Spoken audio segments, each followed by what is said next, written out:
We're here at the IAA Transportation Expo. It's a privilege to bring the Semi here and showcase it before we look to enter the European market in the coming years.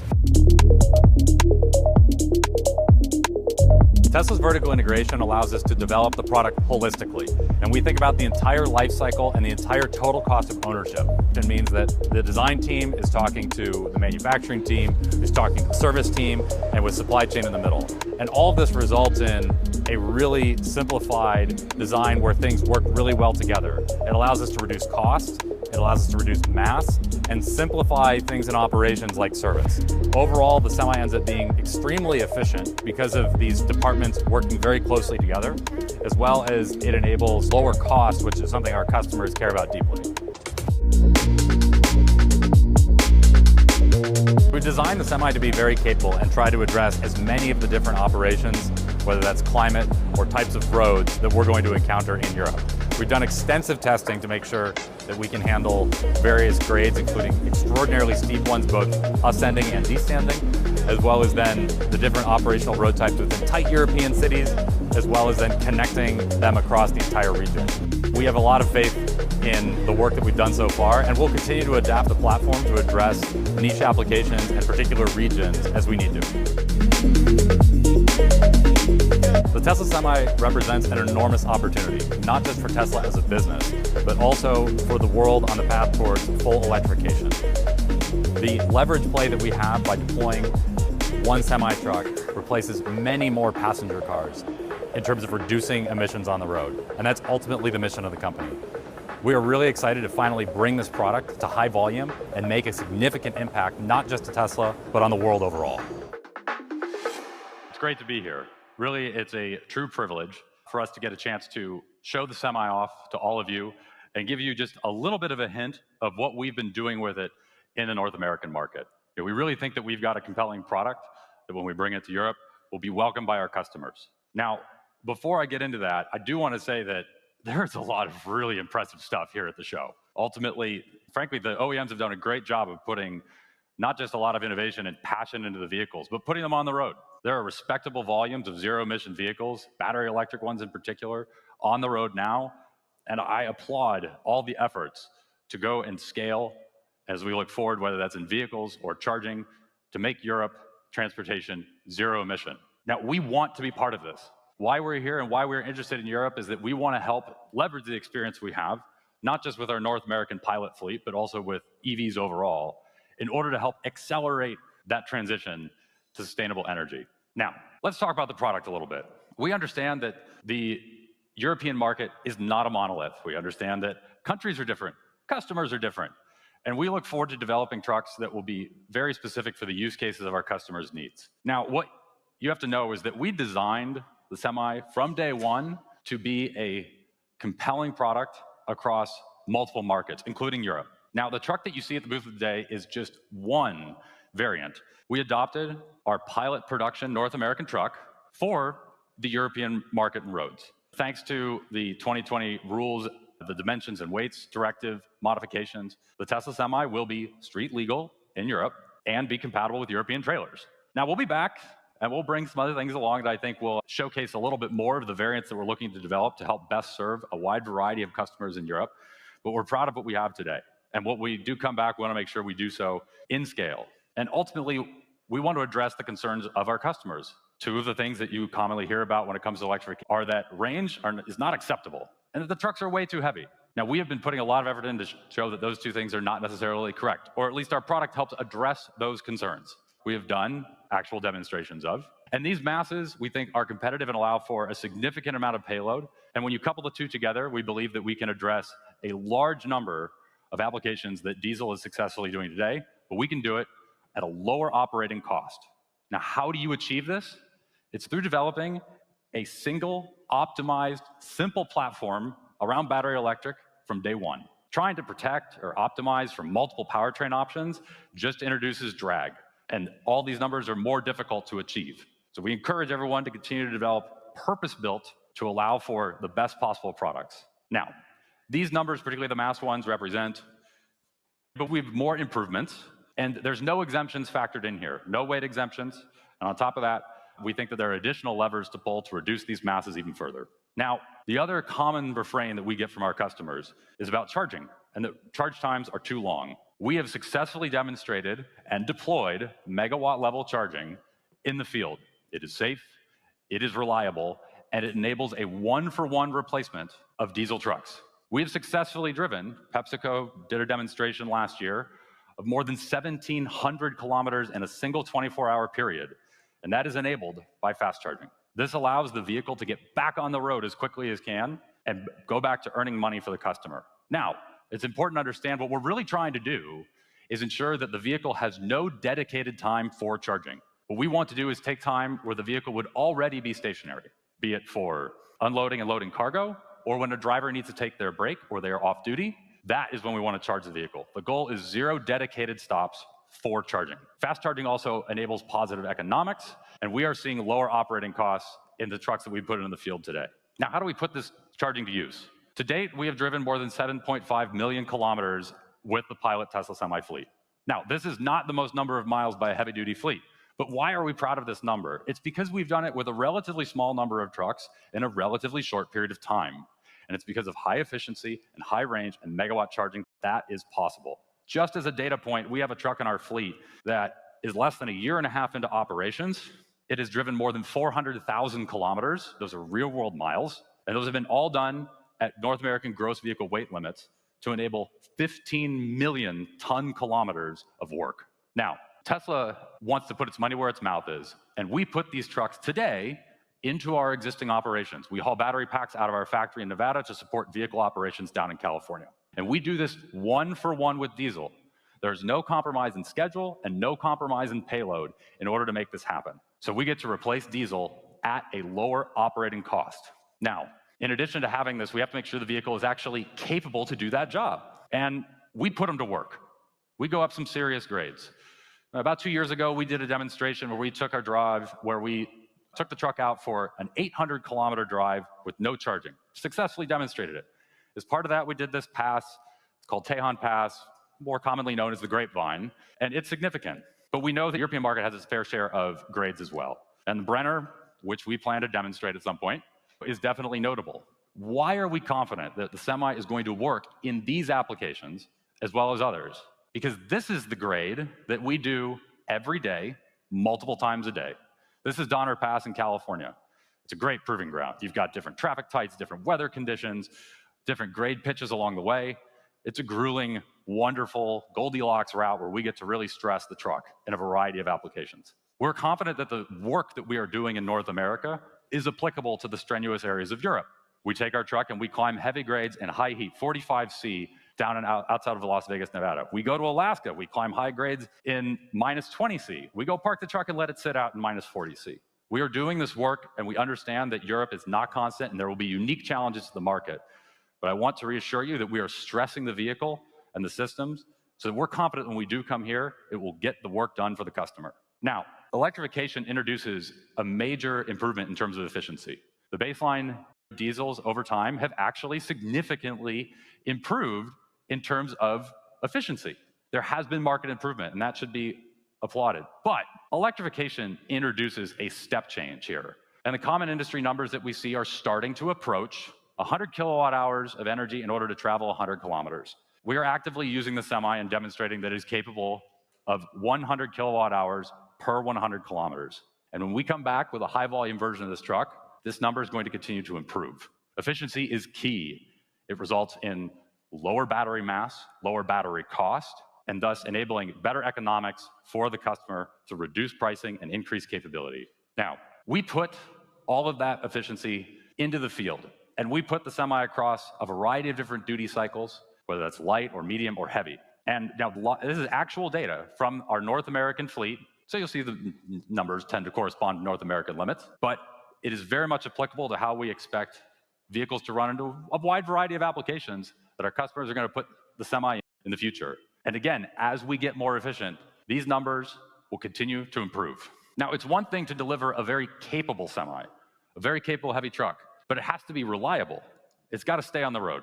And thus far, the fleet, the Semi pilot fleet that is in operation, is currently showing more than 95% uptime. We use Tesla's vertical integration, starting all the way up at the design teams and working through manufacturing and supply chain, production, and down to service, to create a product that not only is reliable, but also one that allows us to get the vehicle back to the customer faster. We can't take a truck down for an elongated repair job.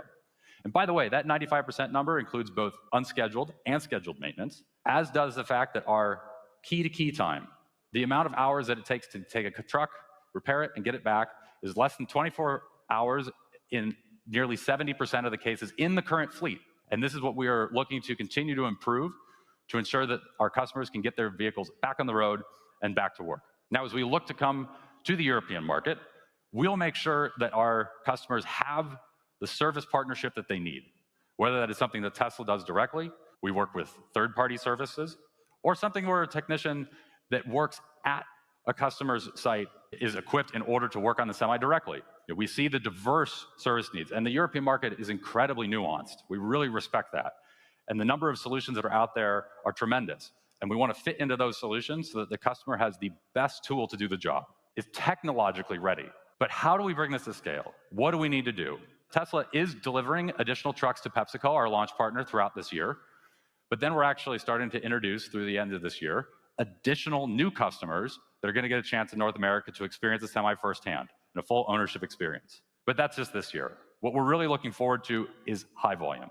Now, we are constructing a factory outside of Reno, Nevada, near one of our existing plants, that will be capable of building more than 50,000 units a year. We look forward to scaling production throughout 2026, and we see that Europe is the next market following the ramp in North America. Now, what does this scale do? What this scale does is allows us to industrialize and bring capacity to semi that lowers our cost, that we can pass on to our customers, so that when they make an investment, when they buy a semi, they can pay that back substantially faster than a traditional fleet turnover time. The end result is a positive economic experience for our customers. We aim to be as competitive at an upfront price with diesel as possible in order to accelerate the adoption of electric trucks as quickly as we can. Again, this is unlocked through Tesla's deep vertical integration. And we'll plan to leverage this into multiple variants. Again, you're seeing one today, but we'll be taking on a wide variety of applications and vehicle types. Now, it's one thing to scale a vehicle. We also have to scale the charging infrastructure. Now, we're going to make sure that the customers have the charging solution that they need. That could be a depot charging, which we have experience with, deploying with PepsiCo in our own operations, for example. Or it could be something more akin to the public supercharger network that you might be familiar with. We're going to make sure that the customer has what they need to do the job. And that means we'll also ensure that there is compatibility with the other third-party networks and public networks that are coming online in Europe. We want to make sure our customers have the tools they need to do the job at the time, and that includes interoperability with other charging networks. But we are using our experience at deploying more than 50,000 DC chargers worldwide to drive down the cost of deployment and equipment to ensure the lowest possible charging cost for our customers. I call on the charging providers to continue to scale. I call on the policymakers, please work with us, work with the other charging providers to reduce the burden, to reduce the effort and costs in order to put charging into the ground. I call on the other OEMs to continue to make very compelling vehicles that allow for mass adoption quickly. We are really excited to bring the semi to Europe. We think that it can blend low cost, high capability, and long range into a unique product that addresses a wide variety of needs and applications within the European market. And we are excited to go along with everybody else here in moving towards a zero-emission future and accelerating the world to sustainable energy and transportation. The future is electric. Thank you very much. Scaling semi-electrification, the case study involves Tesla and Pepsi. So without further ado, let's go ahead and bring our first two speakers out to the main stage. Please give a warm welcome to Dejan Atinovich and Dan Priestley. Dan from PepsiCo and I have been working together for a while on this project, and we wanted to talk with you a little today about how that's been going. Now, we recognize that PepsiCo is a global leader in electrification, has really taken a lot of the effort on. What was your initial motivations, and what have you seen as the benefits as you've taken this project on? Yeah, it's been a journey for us. We started electrification with a large project in California back in 2018, 2019. We as a company, we have large sustainability goals within emission savings, and electrification of the fleet and in general fleet sustainability is a huge factor to that. So part of this journey that we're going along is that electrification is able to solve a lot of the efforts needed to provide and run a sustainable fleet and then reduce our emissions over the next several years. However, I think one thing, and we'll talk about it today, is really cost and cost improvement, and the fact that we have seen and are seeing electrification of the fleet provide a lower cost solution over time. So obviously, we as a company, we depend on going to market, delivering our products, and that is forefront. The great thing that we'll share today is how well that has been specifically in the heavy duty journey. Really, and I will say too, we started with one site. We have begun our scale. So, this definitely in our lens is something that has been proven, and now it's time to scale that across different geographies in North America. Yeah, it's been great to work with PepsiCo. They've been incredibly supportive, and it's nice to see the results. So looking forward to hearing more about that today. Yeah, absolutely. And I know obviously for us, cost is a big factor. I'm sure for several fleets too. Tesla definitely, I know, has thoughts about TCO, the semi obviously being very new. What are those thoughts? How does that factor? And what are some best use cases you would say for the semi? Yeah, TCO is the baseline of every decision that we make. Is ultimately, is this going to be the right tool for the job? And this is a business tool. As much fun as it is to design our passenger car products, which has a different set of motivations sometimes for those customers. For semi, we still want to make it fun. We still want to make it a great experience, but at the same time, the underlying thesis has to remain true: is it needs to be the lowest total cost of ownership. And so that starts with every little design detail, and that can be from how we choose a design in terms of materials or process in order to drive cost down out of the product. We look to leverage the scale of other pieces of our business where we can take componentry over, and sometimes that's simple things. Like if you get into the truck, you'll see that we use the same screens that we do in some of our other cars, but also we carry over much more intricate bits such as pieces. We get to leverage that validation and that volume in order to drive down the initial price for our customer. And then another big thing is efficiency. We really pride ourselves at Tesla of making the vehicle as efficient as possible. And that really is the biggest lever for driving down costs. And there's two reasons for that. One is when it comes to just the raw measurement of efficiency in terms of kilowatt hours consumed, we're directly driving down the amount of energy you need in order to continue to do the job. But also, when we look at it on a range basis, if we can be more efficient, it means that we get to remove battery from the vehicle. And so that's a great lever in a way to reduce the upfront cost of the vehicle as well. So it really starts from the initial design scope, and we say, how do we make the vehicle the most efficient? That really informed the shape, it informs the powertrain selection, everything we do along the way in order to continue to improve the vehicle and ultimately drive down the cost. And then from there, it really extends through the rest of the vehicle design process. We look for areas that we can extract the most value out of our supply chain and drive down costs that way. But then also service and maintenance. And we leverage our software, our vertical integration there, along with our in-house service learnings from our passenger cars. We bring that same thinking over to our heavy-duty fleet to close that feedback loop that we get from the service folks in the field to make jobs easier, get the truck back on the road, reduce service costs, keep part costs low, and ultimately deliver that entire idea of lowest total cost of ownership. Plus, again, we try to make it fun. So we want your drivers to be able to drive it. And ultimately, we view that as like a retention piece. It's a recruiting cost that you and other fleets hopefully don't have to bear by making the truck fun to drive. Exactly. And that's a big piece of it too, is driver retention. We get a lot of driver feedback, to Dan's point, within our different fleets. And really that is a big piece of it, is that there has been this excitement plus just positive reaction, obviously for the purpose of what we're doing and the goals that we've set forth, but also just the experience, the simplicity of it, the adaptability and adoption. And to my surprise, to be honest, has been a lot smoother and easier for drivers and has been really well received. Yeah, and I think also when the drivers ultimately, they're very passionate about what they do. And I have a huge amount of respect for the folks that get up every day and deliver the goods that really make the world turn. And we don't want to get in their way. We want to make sure we have a product that not only do they enjoy doing, but they feel safe in operating, and also that we're not wasting their time. They're not spending time charging. It's not an asset that they don't look forward to getting into. And so by giving them things like fast charging and a comfortable space to be in, we really get to maximize the driver's day. And I think we've seen that, in some of the operations. And when we talk about total cost of ownership for you, it lets you get the vehicle back on the road quickly, through fast charging and really lowering the amount of dedicated charge time that we have.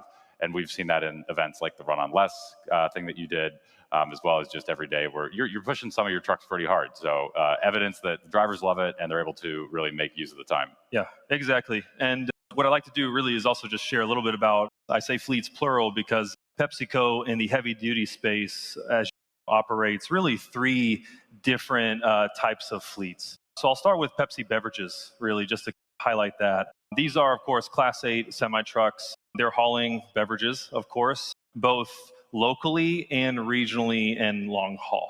The first subset of that fleet is what we refer to as the delivery fleet. These are trucks that operate much more localized to a city, urban area. They're going perhaps 150 kilometers or less per day. However, that has been a great use case, and part of that experience has been, again, the ease of drivers and that positive reaction when it comes to driving in urban cities, city streets, things like that. Everyone talks about the turn radius of the truck, which hopefully is no surprise, especially for the test drivers here. And in addition to that local Pepsi fleet, we're also having this is the regional long haul fleet. So these drivers, they actually operate in a slip seat fashion, meaning that a driver has his or her shift, they start, they go, take the truck out, they may run 800 kilometers or so within that shift, and then at that point, return to depot. There's maybe a 30, 45-minute pause, and that same truck is then taken by another driver, goes back on route. Now, and this is with heavy payload, right? When we did the Run on Less, for example, last year, we showed that majority of the time, we were actually total combined weight at about 35 tons. So heavy experience, positive though, really across the board. And then finally, similar to that Pepsi transport on our Frito-Lay side of the business, which you can see here actually, this is a little bit of the opposite in terms of weight, right? So hopefully to no one's surprise, that part of the business is hauling chips, which are lighter, half or more than less than half of the weight on the beverages side, but very similar. They're running regional long haul. And I think what we've been able to do in really all 3 of those settings, but mainly the regional long haul side, is prove that electric can work within that business.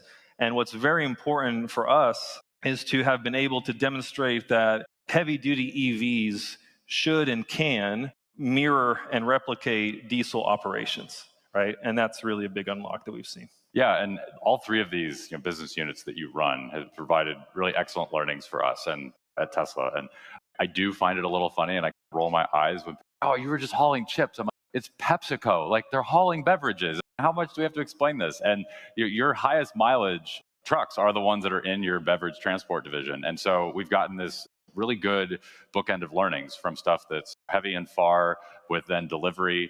And we're excited as we go to build our what we consider standard range asset, 500 kilometers on a single charge. That'll be a great fit for the Pepsi fleet when the time comes. And then at the same time, the Frito aspect is a totally different run operation, and so we get to test it in a variety of different circumstances, and that's proven to be really valuable and worked well, I think, for both sides. Yeah, absolutely. No, it's been fantastic in getting those different experiences, really, and I think, again, we've learned a lot and excited to share. Yeah, and you were the first ones to take delivery of the Tesla Semi. I mean, we had a great delivery event, a lot of fun there. Can you give us a little bit more information on exactly how you've been using them in your fleet beyond just the duty cycles, but a little bit more detail there? Yeah. So we have 3 depots that we've launched in California. The first one we mentioned is in Modesto, California, Northern California. We operate 15 Tesla semis there. That's that regional long haul operation we just talked. In Sacramento, California, about an hour and a half away, for beverages, heavier payloads, we are actually operating 21 semis there. Out of those 21, 18 are local. So again, shorter mileage per day, but still run every day. And then 3 of those are long haul, much more regional. They go into Central California and then throughout the northern part of the state. And then recently, we have also launched a 3rd depot in Fresno, California. This has been, so far, a great success. We're actually deploying 50 trucks.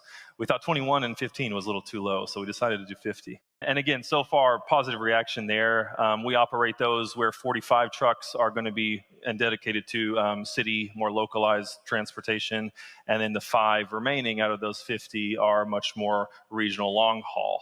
A little bit about those. You mentioned, I think, performance has been a big factor of that. On the Frito-Lay side, where we do run a little bit more light, we have seen over a year and a half, 2 years, pretty much consistently 0.8 kilowatt hours per kilometer efficiency, which is fantastic.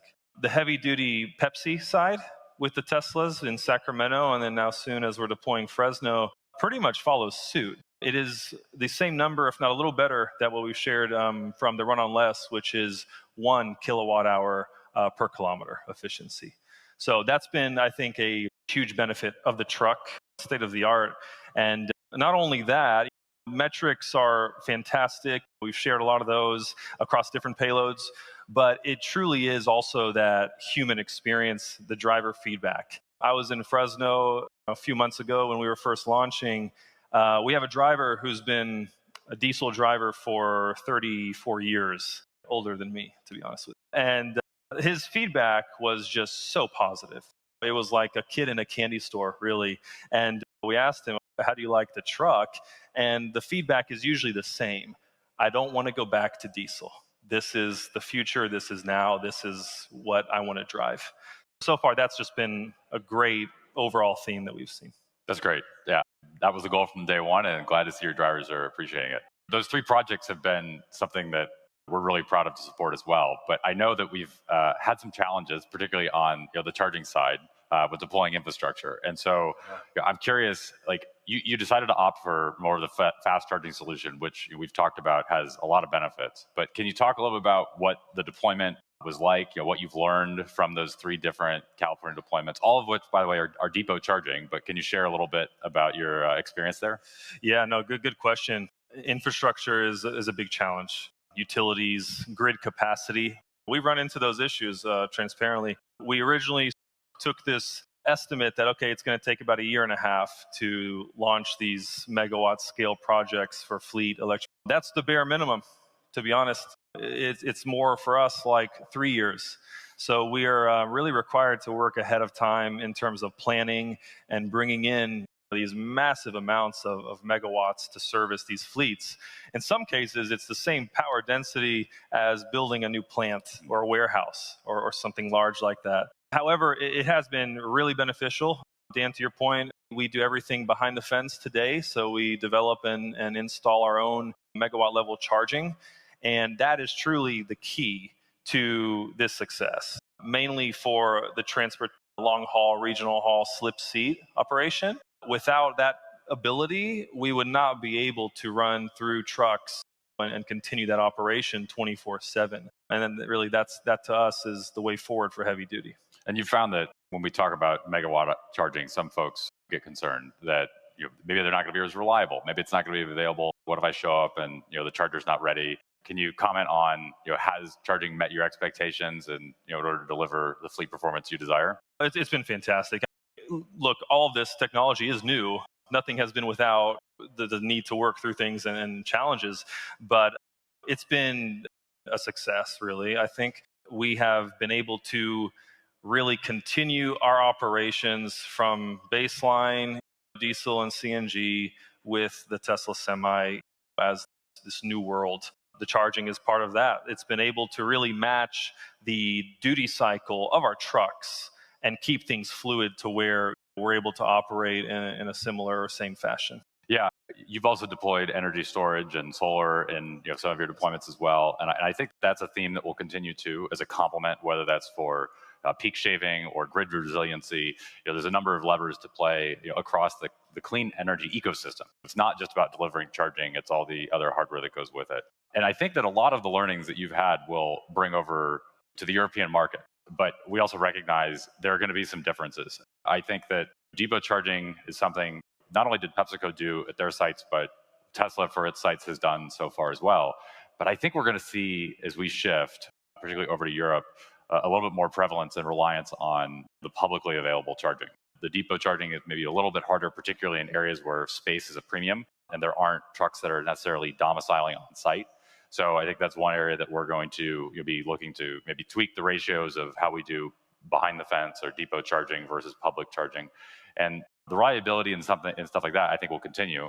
But deployments, I think, will be more challenging to a certain degree. All three of your sites are within PG&E territory, is that right? No, actually, one is Sacramento. Two are local, and then one is right. PG&E. Okay, so at least this is a little common in that PG&E is a major utility in California, and in that scenario, it would have been like, oh, great, all three are under one utility. But no, it sounds like actually they're all three different utilities. They are. And maybe that's actually an experience that will resonate here, where there are a lot of local and small utilities throughout Europe, and particularly in Germany. My understanding is there are several hundred. And so working individually with those utilities for large-scale electrical projects can occasionally be challenging with unique rules and individual pieces.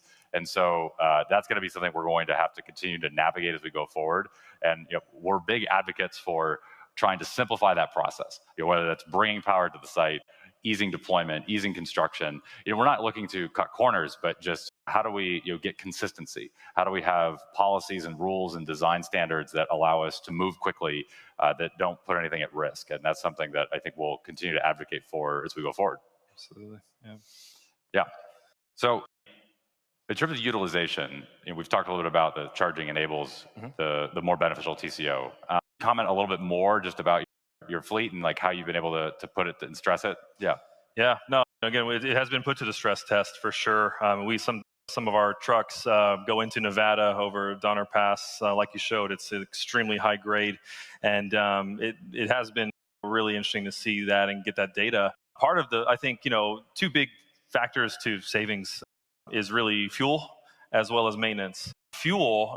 That's one thing where, of course, in California especially, diesel prices are extremely high. Fortunately, with electricity costs, there are some cases where we're able to leverage EV dedicated rates. That, in combination with peak shaving, with the integration of Megapack that we have at each of our depots, really has been able to drive down that cost of fuel each month.